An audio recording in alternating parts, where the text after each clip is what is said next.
People fall in love in mysterious way. Maybe that's just us. We are falling in love every single day. Oh, oke, gue harus melakukan sesuatu. Mari kita take down background THC itu.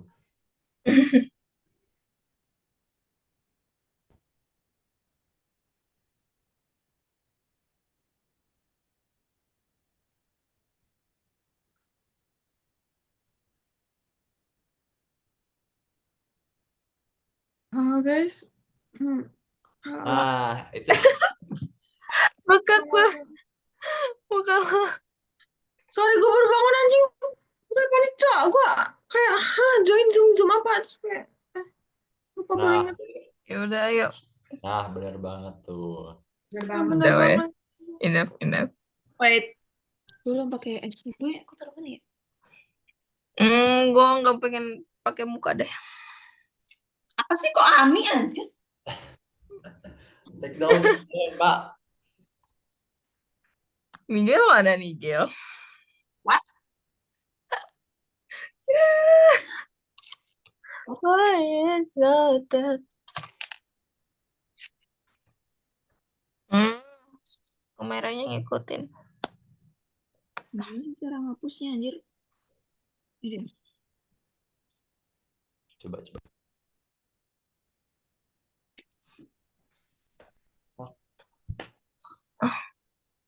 Di mana coba ini? Ini. Coba. Lebih baik. Aduh. Why is not that complicated? You should stay. Good Sebentar apa? graces. I such never like that. Nah, ini masuk.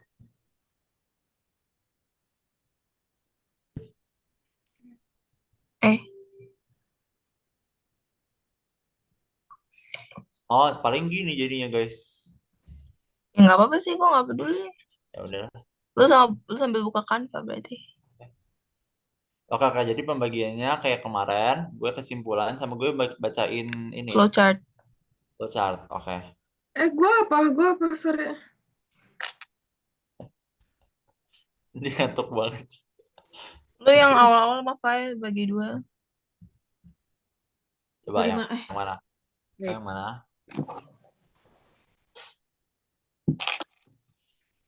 Sampai landasan teori.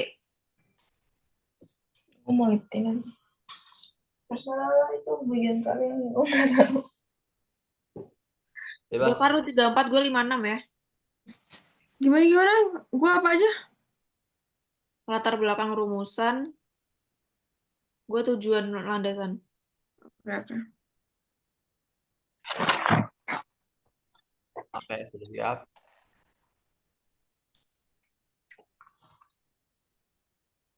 Oke. 1, kita mulai ya. Gue buka. Oke, 1, 2, 3. Selamat pagi, kami dari kelompok 15. Saya Rahadian Caika Wicaksono. Dengan teman saya Lala, Faye, dan Karin. Hari ini kami akan mempresentasikan hasil proyek kami, yaitu sistem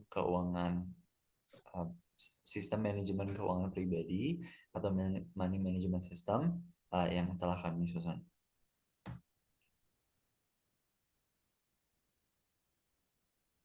Pertama-tama kita masuk ke bab 1, yaitu pendahuluan.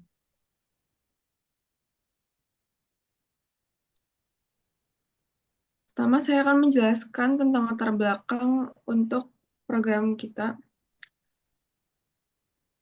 Pertama, dalam era digital ini, kemampuan untuk mengelola keuangan pribadi merupakan skill yang wajib dikuasai bagi masing-masing individu. Di era digital ini juga, banyak banget transaksi keuangan yang dilakukan secara instan melalui aplikasi. Tapi masih banyak banget orang yang masih kesulitan untuk mengatur keuangan. Banyak dampak negatif yang timbul apabila seorang individu tidak mampu mengelola keuangannya dengan efektif, seperti utang yang menumpuk atau ketidakmampuan mencapai tujuan keuangan. Nah, di sini kita akan membuat program bertema money management. Money management adalah teknik untuk mengatur keuangan secara bijaksana agar seseorang dapat memenuhi kebutuhan sehari-hari, menabung, dan berinvestasi untuk masa depan. Oleh karena itu, program ini dibuat untuk mempermudah orang-orang dalam money management. Selain itu, program ini juga dibuat dengan menggunakan bahasa pemrograman Python, di mana Python memiliki keunggulan yaitu memiliki ekosistem pustaka yang luas, dan sintaksnya yang sederhana membuat pengembangan aplikasi menjadi lebih mudah.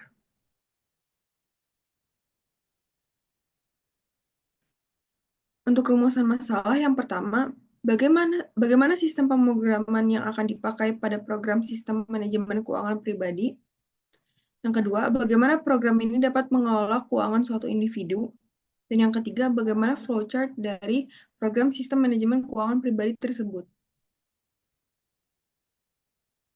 Selanjutnya untuk tujuan, ada 2 tujuan untuk pemrograman kami kali ini, yaitu yang pertama, merekapitulasi data keuangan pribadi yang diinput oleh pengguna, dan yang kedua adalah menghasilkan rekomendasi keputusan keuangan yang dapat diambil oleh pengguna. Lalu manfaat yang pertama ada untuk mempermudah penggunaan dalam mencatat dan mengelola pemasukan serta pengeluaran sehari-hari. Lalu untuk membantu pengguna dalam menyusun anggaran bulanan sesuai kebutuhan dan tujuan keuangan. Lalu untuk mengurangi masalah keuangan akibat ketidakmampuan mengelola keuangan. Berikutnya dalam landasan teori, Python adalah bahasa pemrograman interpretatif multiguna. Tidak seperti bahasa lain yang susah untuk dibaca dan dipahami, Python lebih menekankan pada keterbacaan kode agar lebih mudah untuk memahami sintaks. Hal ini membuat Python sangat mudah dipelajari baik untuk pemula maupun yang sudah menguasai bahasa pemrograman lain. Python adalah bahasa programming tingkat tinggi yang cukup populer yang dirilis oleh Guido van Rossum pada tahun 1991. Saat ini Python masih dikembangkan oleh Python Software Foundation. Bahasa Python mendukung hampir semua sistem operasi, bahkan untuk sistem operasi Linux, hampir semua distronya sudah menyertakan Python di dalamnya.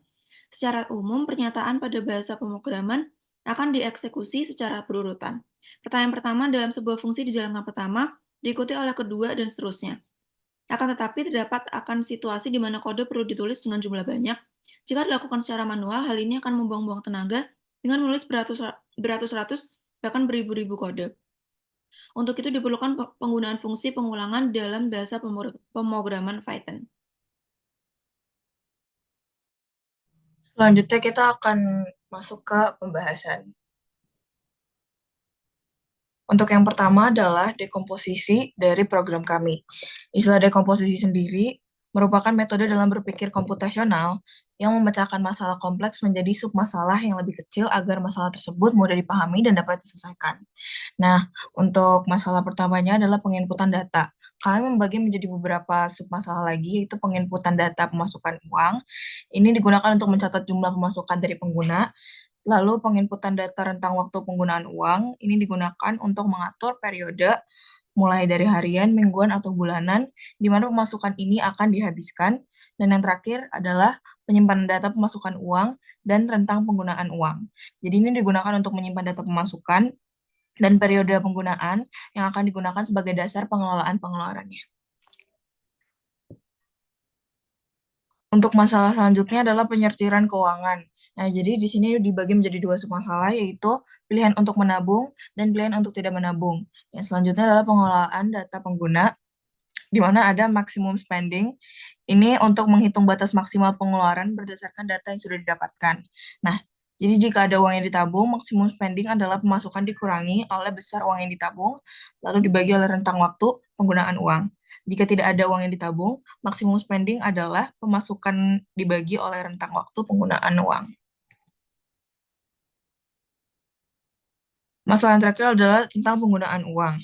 Nah, jadi jika pengeluaran kurang dari maksimum spend, maka pengeluaran akan diizinkan dan sisanya masuk ke tabungan. Dan jika pengeluaran lebih dari maksimum spend, pengeluarannya akan ditolak dan sisanya ditambahkan ke tabungan juga. Yang terakhir adalah looping system sampai rentang penggunaan waktu berakhir. Sistem berjalan akan berulang berdasarkan rentang waktu yang telah ditetapkan dan memastikan aturan pengelolaan keuangan tetap berlaku sepanjang periode. Selanjutnya adalah pengenalan pola. Nah, jadi pengenalan pola adalah sebuah konsep dalam berpikir komputasional yang bertujuan untuk mengenali kesamaan atau pola dalam sebuah informasi yang diberikan. Pengenalan ini dapat membantu kita untuk menyederhanakan sebuah masalah, meningkatkan pemahaman kita mengenai masalah tersebut, sehingga masalah dapat diselesaikan dengan cara yang lebih efektif. Nah, jadi ada beberapa pola dalam program yang kami buat. Yang pertama adalah pola penginputan data.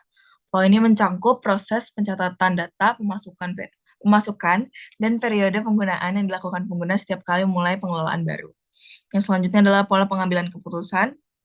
Ini termasuk menabung, tidak menabung, dan ada juga pola perhitungan dinamis, maximum spend, yang itu termasuk pengeluaran kurang dari maksimum spend atau lebih dari maksimum spend seperti yang sudah dijelaskan tadi, dan juga pola loop berdasarkan siklus waktu. Jadi sistem akan terus berulang dalam siklus yang sudah ditentukan.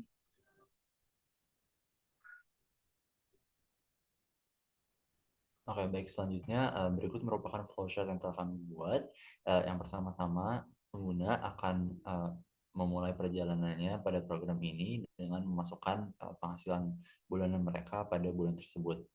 Yang kedua, mereka dapat memasukkan rentang waktu yang dimaksud, yaitu berapa hari dalam sebulan itu yang mau mereka input.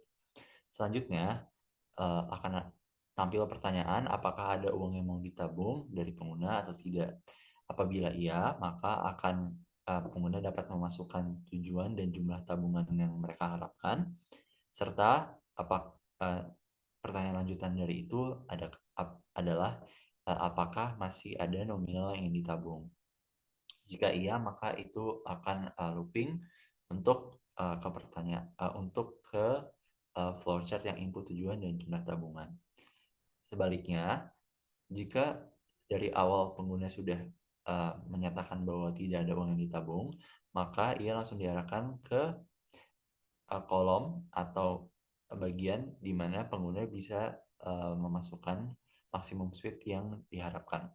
Sesudah itu, pengguna akan melewati tahapan apakah uang yang tertera di sana mau digunakan atau tidak, dan apakah lebih dari maksimum spend yang sudah diterapkan atau tidak.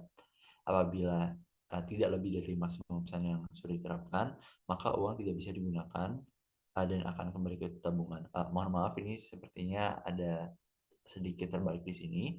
Apabila lebih dari maksimum spend yang sudah diterapkan, maka uang tidak bisa digunakan dan akan kembali ke tabungan. Akan tampil peringatan dan informasi bahwa uang tidak bisa digunakan. Tapi apabila tidak lebih dari maksimum spend, maka uang dapat digunakan dan sisa dari maksimum spend tadi dapat masuk ke tabungan. Selanjutnya akan ada looping untuk mengisi data-data pengguna di hari-hari yang lain, dan akan ada pengisian yang sama untuk hari-hari selanjutnya. Lebih seperti itu. Dan terakhir adalah bab 3 atau bab penutup, di mana isinya merupakan kesimpulan. Kesimpulan yang kami dapat dari proyek ini, yang pertama adalah program sistem manajemen keuangan pribadi disusun dalam bahasa Python yang menggunakan fungsi if-else untuk menampung jawaban dari pertanyaan dengan opsi binar, fungsi loop untuk mengakomodasi input keuangan pada hari yang berbeda, dan fungsi array untuk mengorganisasi data sebagai data berseri. Yang kedua, program sistem manajemen keuangan pribadi bekerja dengan membuat rekapitulasi pemasukan yang diterima dan pengeluaran yang akan dilakukan user. Yang ketiga, program sistem manajemen keuangan pribadi akan merekomendasikan keputusan keuangan yang lebih matang dengan meninjau kemampuan financial user berdasarkan data-data yang sudah diinput. Sekian presentasi dari kami. Terima kasih. Bentar guys. Gue coba stop.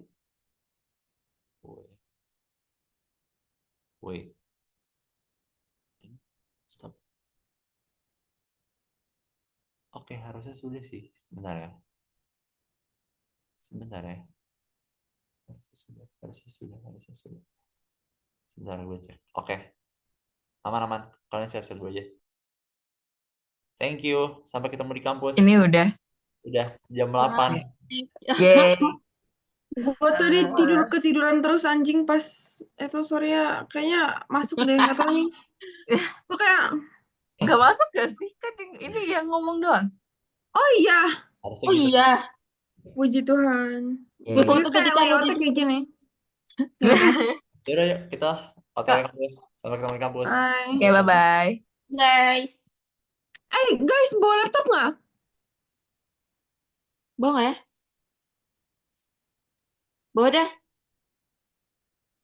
Jujur laptop gue berat banget anjing, tapi kalau udah ada yang bawa laptop, gue nggak usah bawa laptop. Ya nggak usah nggak sih. Yaudah satu aja lah. Yaudah gue bawa. Nggak hilang dia. Bye.